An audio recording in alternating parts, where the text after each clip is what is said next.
Et à cause de notre foi, il s'implique, il possède la situation et la chair pour nous.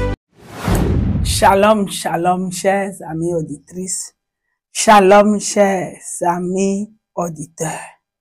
Vous n'êtes pas sans savoir que nous vivons dans un monde où l'incertitude règne en maître en plus. Et quand vous suivez les journaux, tous les événements mondiaux et même nos défis personnels, tout cela peut nous plonger dans une incertitude totale, nous plonger dans l'anxiété et la peur. Comment pouvons-nous avancer sans être paralysés par l'inquiétude? C'est là la question à laquelle nous allons répondre tout en vous proposant comme thème « Vivre dans la confiance totale en Dieu ». Chers amis auditeurs, vivre dans la confiance totale en Dieu, c'est un appel à relâcher à nos agitations, à abandonner nos soucis et à nous reposer entièrement sur celui qui détient toutes ces choses en ses mains, Dieu. Nous allons lire Psaume au chapitre 46, le verset 11. Arrêtez et sachez que je suis Dieu. Je domine sur toutes les nations, je domine sur la terre. C'est Dieu qui a parlé. Et dans ce verset, nous allons voir premièrement un commandement. Le commandement divin où Dieu lui-même dit arrêtez. Le premier mot même de ce verset est puissant. Et, vous voyez, c'est un impératif. Arrêtez. Dans un monde qui nous pousse constamment à l'action, à la précipitation, quand on se réveille parfois, on oublie de prier. On saute sur nos activités. On planifie tellement de choses. Et Dieu nous rappelle aujourd'hui, par ces paroles, que nous devons arrêter cette manière de faire. L'agitation, les inquiétudes, la recherche de solutions par nous-mêmes.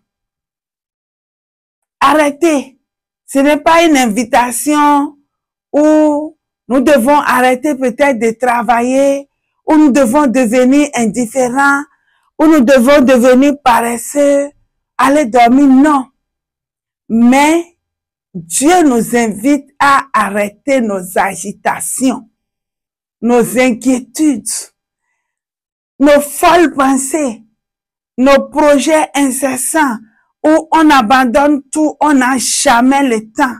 On ne peut même pas écouter les autres. On est indifférent aux situations des autres et on pense qu'il faut tout faire. Il faut se battre. Il faut faire ceci pour réussir. On court à longueur de journée. On peut abandonner sa famille, abandonner son foyer, abandonner les choses importantes parce qu'on a un combat à réussir. C'est un commandement divin à cesser nos agitations intérieures, à calmer nos esprits anxieux et à mettre fin à nos efforts humains pour tout contrôler. Alléluia. Souvent, notre manque de confiance vient de notre besoin de maîtriser chaque aspect de notre vie. Et là, le Seigneur nous invite à essayer de tout prévoir et de tout résoudre par lui et non par nos forces.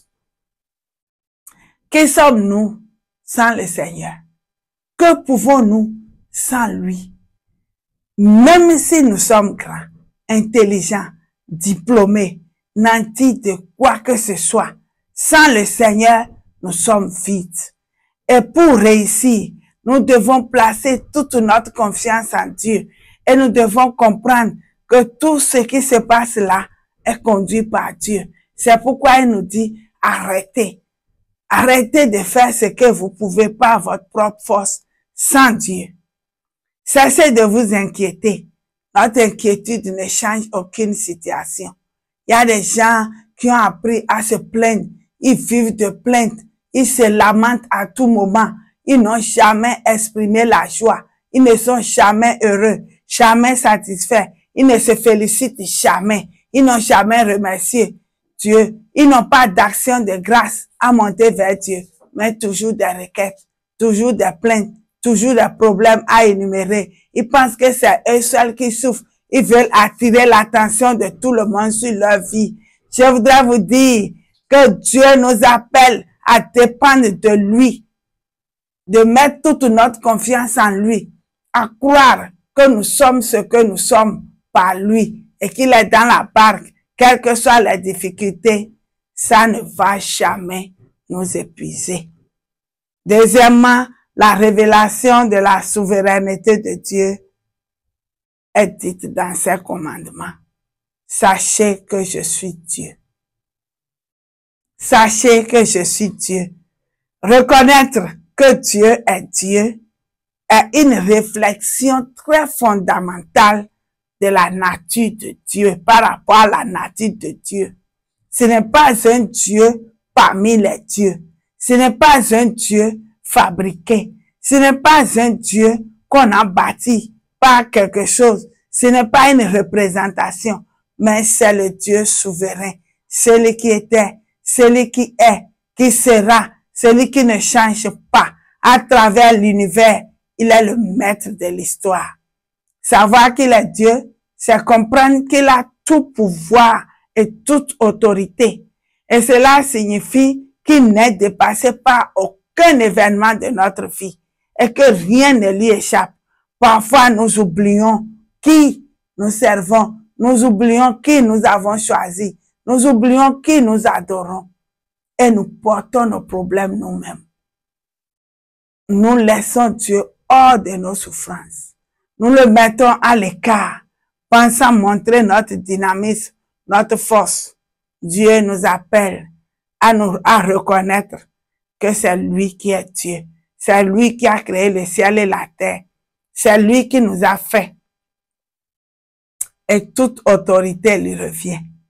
Chers frères, chers amis auditeurs, notre problème financier, notre maladie, notre situation dans la famille, notre avenir incertain et peut-être beaucoup d'autres choses restent sous la domination de Dieu. Et quand nous saisissons cette vérité, nos perspectives peuvent changer. Le problème aujourd'hui, aussi grand qu'il soit à nos yeux, devient petit face à la grandeur de Dieu. Alléluia. Je vous invite, chers amis auditeurs, à voir votre grand problème, votre grande difficulté, votre grande situation qui vous fait perdre le sommeil comme une petite situation, un petit problème face à la grandeur de Dieu. Tant que vous élevez Dieu, votre problème devient petit. Et tant que la puissance du Seigneur se manifeste, votre problème devient rien devant vous. Et le résultat, c'est quoi? C'est que si nous savons que Dieu est Dieu, si nous arrêtons de nous inquiéter, la confiance totale s'installe. Et nous pouvons savoir là que Dieu est capable de tout. Quand nous cessons de nous agiter, quand nous reconnaissons sa souveraineté absolue, quand nous mettons notre confiance totale en Dieu, Dieu se lève. Et à cause de notre foi, il s'implique, il possède la situation et la gère pour nous. Et là, tout fait place, tout fait silence et nous avons la paix et la victoire du Seigneur. C'est pourquoi, chers amis auditeurs, nous devons comprendre que si nous nous abandonnons à Dieu, la tempête se calme et nous permet de dormir paisiblement, même quand le monde s'agite, même quand les gens s'inquiètent, nous sommes tranquilles. Comme sous le petit rocher, l'oiseau est tranquille. Nous sommes tranquilles sous les ailes de notre Seigneur. Et nous devons nous rendre compte que Dieu ne nous décevra pas tant qu'on aurait mis notre confiance en lui. Nous serons libres. Et Dieu nous assure que lui, dans notre problème, le problème s'annule et n'existe pas. Et s'il est là, le Seigneur le cherche. Vivre dans la confiance totale en Dieu, c'est vivre dans la liberté. C'est vivre dans l'assurance totale, tout en sachant que notre vie est dans ses mains. C'est pourquoi nous allons dire, chers amis auditeurs, que si vous êtes troublés, si l'inquiétude vous submerge, rappelez-vous ces paroles. Arrêtez et sachez que je suis Dieu. Déposez vos fardeaux au pied de la croix. Confiez votre vie, vos soucis, vos espérances à celui qui est souverain. Choisissez aujourd'hui de vivre dans la confiance totale en Dieu. C'est le chemin de la paix véritable, le chemin de la joie durable et de la victoire sur l'anxiété. Faites-lui confiance et il ne vous décevra pas. Moïse a dit aux Israélites face à cette grande situation qui les tourmentait, et vous, gardez le silence, l'Éternel combattra pour vous. Shalom. Alors reçois maintenant cette puissance, mets ta confiance en Dieu et calme-toi. Le Seigneur combat. Sois béni.